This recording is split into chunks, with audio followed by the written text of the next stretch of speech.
In a remarkable turn of events in European football, the impending UEFA Champions League season is set to witness an unprecedented influx of English clubs, with 6 teams qualifying for the prestigious tournament. This development not only underscores the dominance of English football but also raises significant questions about the financial landscape of European soccer. As of May 9, 2025, the English Premier League has solidified its status as the richest football league in the world, with Manchester United and Tottenham Hotspur securing a spot in an all-English final of the Europa League. This match, which offers a coveted entry into the Champions League, further emphasizes the competitive prowess of English clubs even as they struggle in their domestic league standings. While Manchester United and Tottenham find themselves languishing in the lower half of the Premier League, their European performances have been stellar, showcasing the curious dichotomy between domestic and continental success. Kieran Maguire, a noted soccer finance expert, remarked, "The weight of money in the Premier League means that even malfunctioning teams such as Chelsea, Manchester United and Tottenham have budgets that are multiples of those of the clubs with which they are competing." This financial clout is a key factor in the Premier League's ability to send more teams to the Champions League, as UEFA has introduced a new system that rewards countries based on the performance of their clubs over several seasons. The implications of this financial disparity are profound. With UEFA's total prize pool growing by 25% to over €3.3 billion, approximately $3.7 billion this season, English clubs stand to gain significantly. Reports suggest that advancing to the knockout phase of the Champions League could net a club at least €100 million, $112 million. With the title winner potentially earning €160 million, $180 million. This is a stark contrast to the financial rewards available to clubs in other leagues such as Germany and Italy, which have historically been rivals to England's dominance in Europe. This season, England's UEFA coefficient, a measure of a country's club's performance in European competitions, stands at an impressive 28.892 points, outpacing Spain by a substantial 5 points. Such statistics highlight the growing gulf between the Premier League and its European counterparts. This financial advantage has historically allowed English clubs to outbid others for top talent, as smaller teams in the Premier League like Bournemouth and Brighton now have resources that dwarf those of their continental rivals.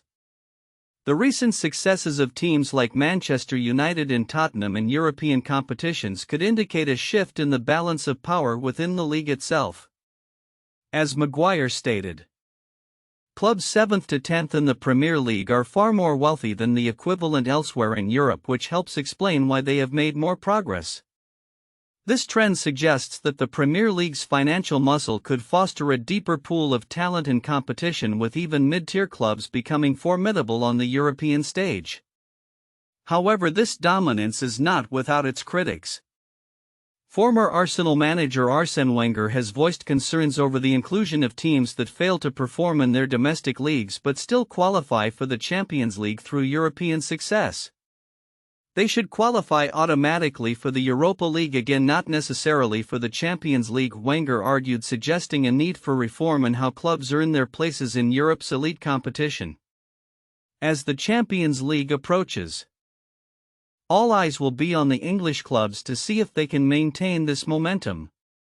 The financial implications of their continued success will undoubtedly reshape the landscape of European football, potentially leading to a consolidation of power within the Premier League. With the expansion of the Champions League to 36 teams and the introduction of an additional entry for countries performing well, the stage is set for an exciting and uncertain future in European soccer. As these dynamics unfold, the coming seasons will be crucial in determining whether England can sustain its dominance or if other leagues will find ways to rebalance the scales. As the Premier League season reaches its climax, the battle for European qualification intensifies, captivating fans and analysts alike. With only a few matches remaining, clubs are jockeying for position in both the Champions League and the UEFA Conference League, while the prospect of lucrative television deals looms large over the league. The latest developments reveal not only the competitive landscape on the pitch but also the evolving relationship between clubs and broadcasters off it. This weekend marks a pivotal moment, particularly with teams like Newcastle, Chelsea, Liverpool and Arsenal in contention for European spots. The stakes are high as the season winds down, with clubs making their final pushes for continental glory. The action kicks off with a series of crucial matches, including a showdown between Newcastle and Chelsea, both of whom are currently vying for Champions League qualification. "Every point is critical now," noted a league analyst. "This is where the season is defined." As the race for European qualification heats up, so does the financial landscape of the Premier League. The league has announced a new domestic TV deal worth £6.7 billion over the next 4 years, set to commence in August. In response, the Premier League is advocating for enhanced access for broadcasters, proposing that clubs allow filming inside dressing rooms and conduct in-game interviews with players. This push is part of an effort to deliver more engaging content to viewers and justify the steep costs of subscriptions. Sky Sports and TNT Sports, the primary broadcasters, are eager to maximize their investment, particularly given the declining price per game from £10.19 million in previous cycles to £6.2 million in the upcoming term. The league's proposal includes obligations for clubs to allow access for filming during 2 home games per season, signaling a shift towards greater transparency and engagement in the sport. However, resistance from some clubs, especially among the traditional Big Six, raises questions about the future of this initiative. These clubs may prefer to reserve behind-the-scenes content for their own channels to maintain a competitive edge. The urgency of this proposal is underscored by the league's warning that failure to enhance access could diminish the value of future TV rights deals. Some clubs have already begun experimenting with the concept. Brentford and Bournemouth, for instance, have successfully conducted interviews with substituted players and shared behind-the-scenes footage, generating excitement among fans. As the Premier League gears up for its final matches, the focus will also be on how clubs navigate these new broadcasting demands alongside their on-pitch aspirations. The upcoming fixtures promise to be thrilling, with teams like Manchester City looking to capitalize on Southampton's struggles, while Brentford aims for a historic place in European competition, with the stakes higher than ever.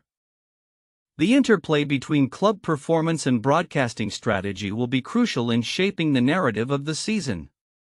As we look ahead, the integration of in-game content and behind-the-scenes access could redefine how fans engage with the Premier League, setting new standards for sports broadcasting.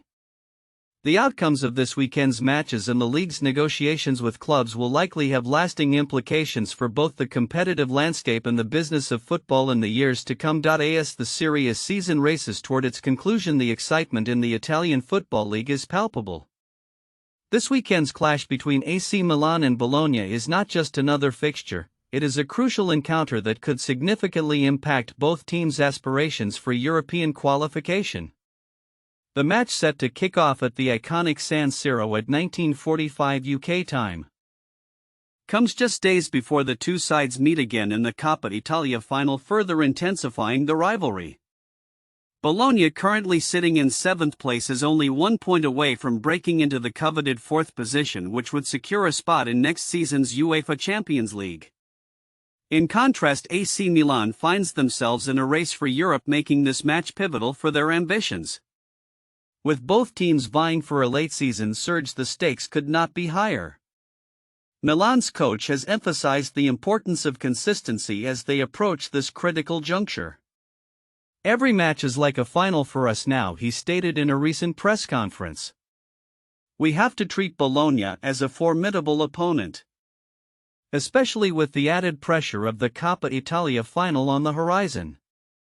This sentiment resonates with fans who are eager to see their team reclaim its status among the elite of European football.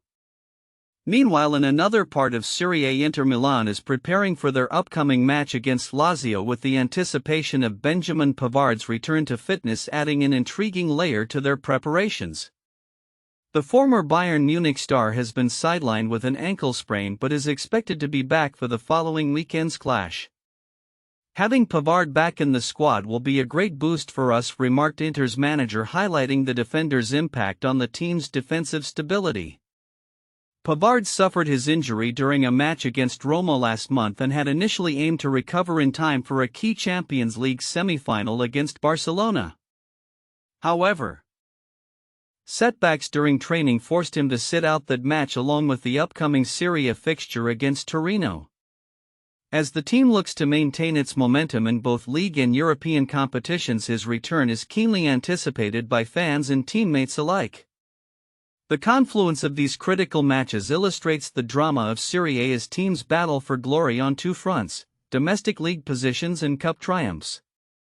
As the season draws to a close, the outcomes of these matches could redefine the legacies of clubs and players alike. The fervor of Italian football continues to captivate, and fans are left to ponder how these pivotal encounters will shape the landscape of the league in the years to come.